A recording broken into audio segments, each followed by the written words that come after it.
Looked it up. I said, you guys can look up stuff now. Look up Hawthorne Dunbar. I said, that's the school my Uncle Carl went to. My Aunt Martha raised him. She didn't have no children. I think she had him since he was 11. And he went to Dunbar High School, right across the street from, when he got where he didn't want to go to Dunbar High School, then he joined the Air Force. But he always come to the country and stay with us a few days. He never forgot his other sister, which was my mama. He'll come down here and stay 2 days. But she tried to teach him how to talk kind, but he wouldn't do that. He started whining. Teresa, it's hard out here. And she wouldn't make him work, like she didn't make him talk kind of hard. But I don't want to. He said, Carl, go home. And then he'd go home and he'd make homemade ice cream. You milk the cow and you set the milk in the, what you call the churn. You heard of churns, right? Yeah, I've heard of that. Like a clay thing and it's big. And you sit in there, I don't know how long you have to live, but it clabber up and get real thick. And then you churn it and you make your butter. How you do that? The world is creative and there's a creation bigger than we all gonna understand.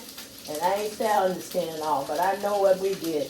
Milk the cow. I never learned to milk the cow because it started to just move a little bit. It wouldn't bite us, but I just always thought the cow was going to kick me.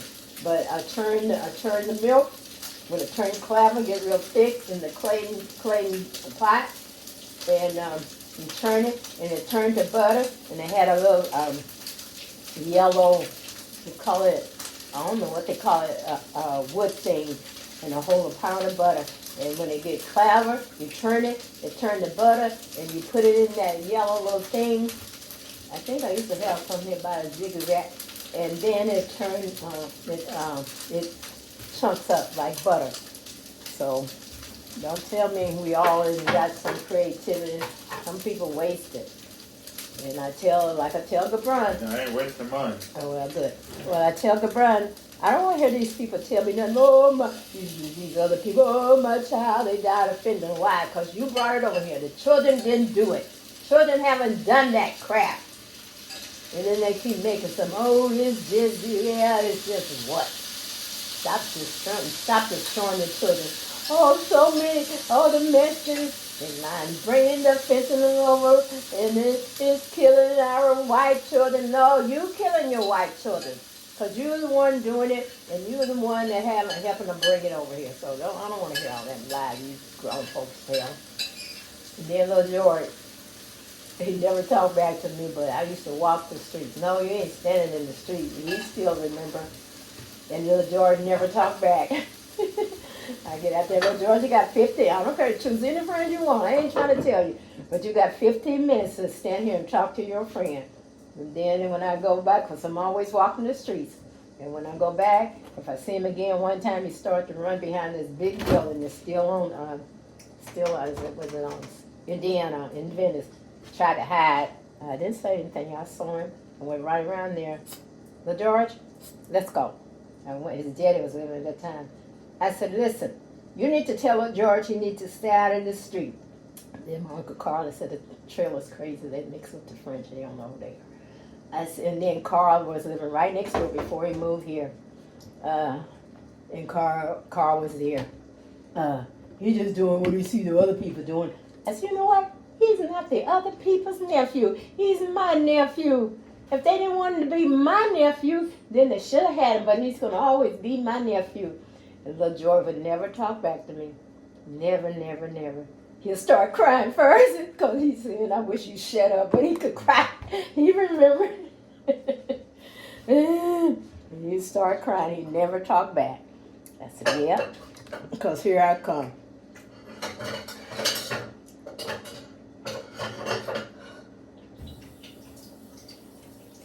Just like when Walter Shoppers used to date a young lady, his brother was on alcohol, regardless.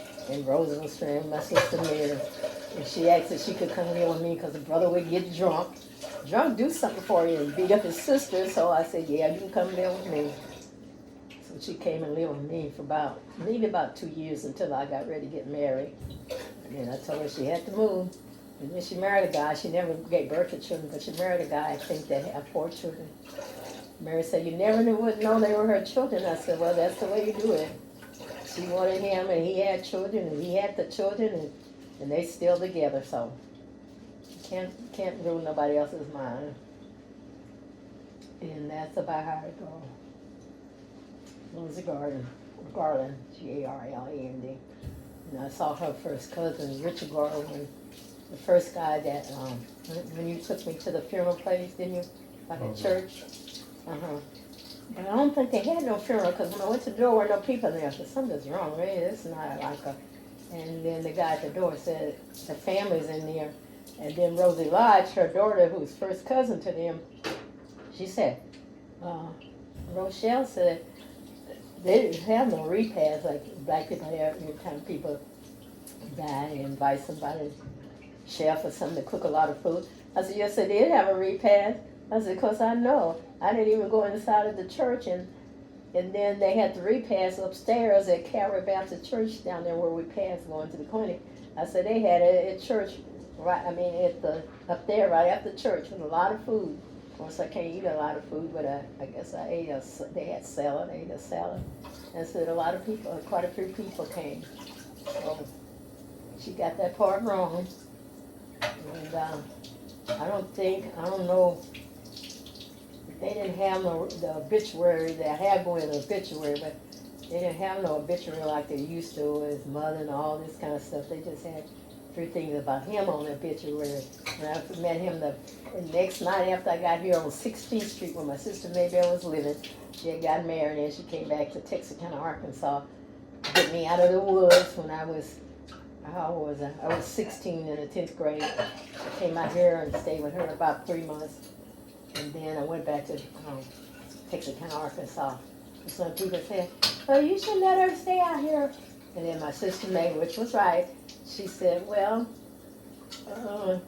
I can't be responsible for a teenager. And she was right, because we wasn't that far in age, apart, maybe 5.5 years. But we were very, very close. My sister Maybelle and I. And then when I tell children, sometimes children think they know more, they know a lot about their mama, but they don't know certain things about their mama, their sister, they're close to. They don't know that part, and I don't need to tell them. And so that's the way that goes. They don't know that part. And they don't need to know. Like what? Like nothing. They don't need to know. I'm not telling you. So. But why? You're old now. Yeah, I'm old, but I don't need to tell you. She was my sister, and she was one of my best friends also. So basically, there's 7 things that we'll never know. Well, you don't need to know everything.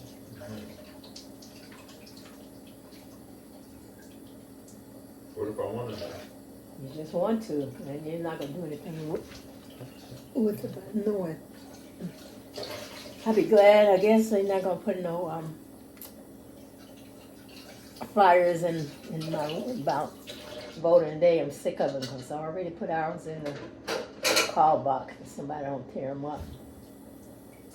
Down by the library, Santa Monica Library, like I did before. So.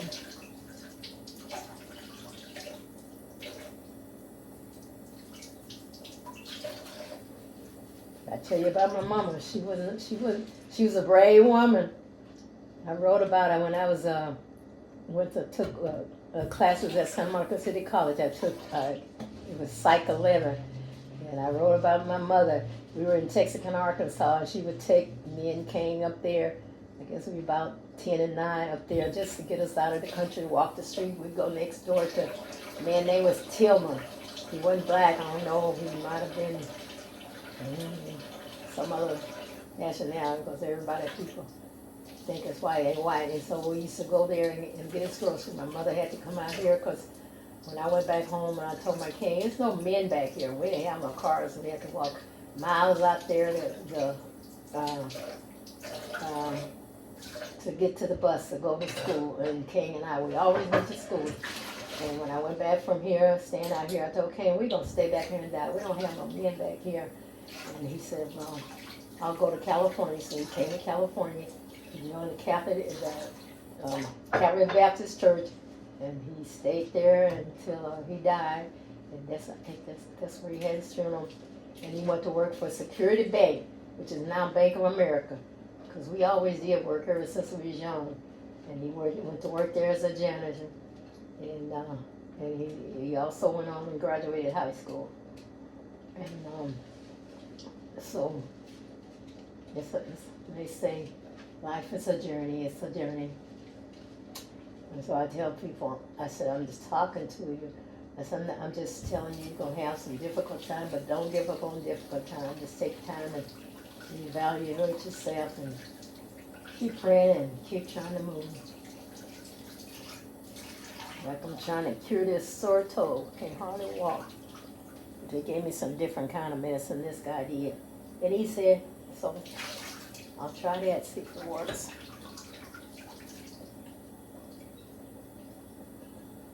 Yes, indeed.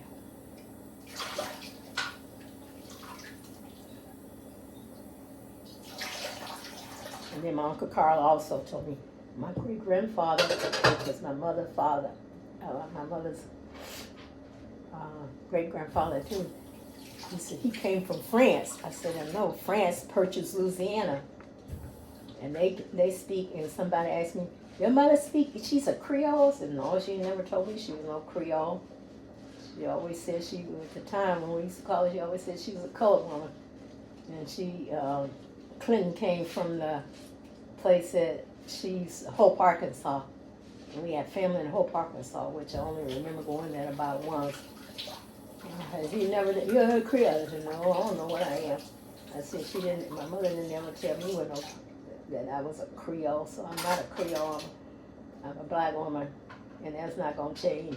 Even though they're Asian, when I used to get my nails done, I stopped going to them in Venice across the street. I always wanted to get my nails done, and I went to the, what is it? It used to be the swap meet, but now I think it's called. And then this Asian woman was sitting there eating all that white rice, and I was getting my nails done, and she said, you don't look like the other black women that come in here.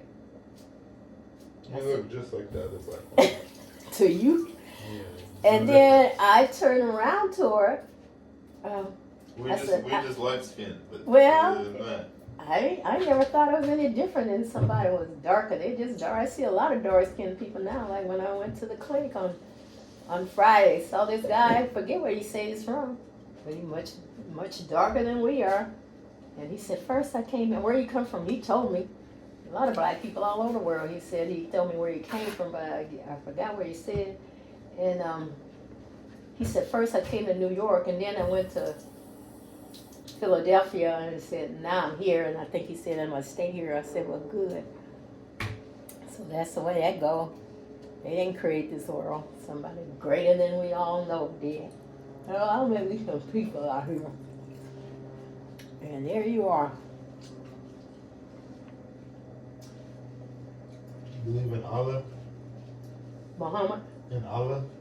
Muhammad? Yeah.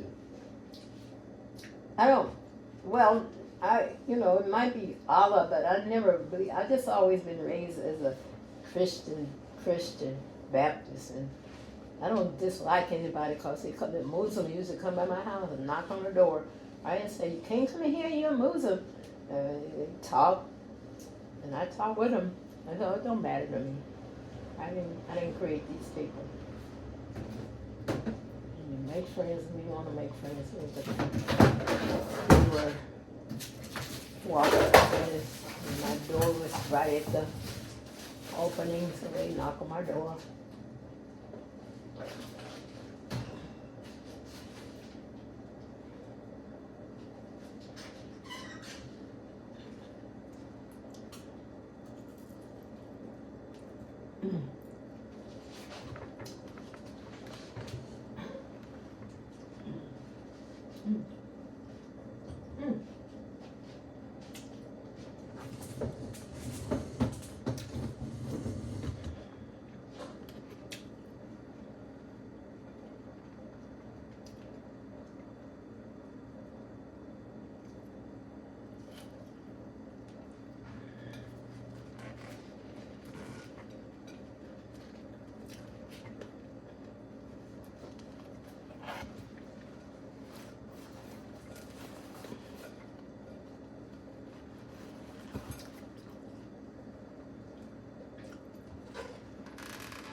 Shouldn't have put mustard on all these.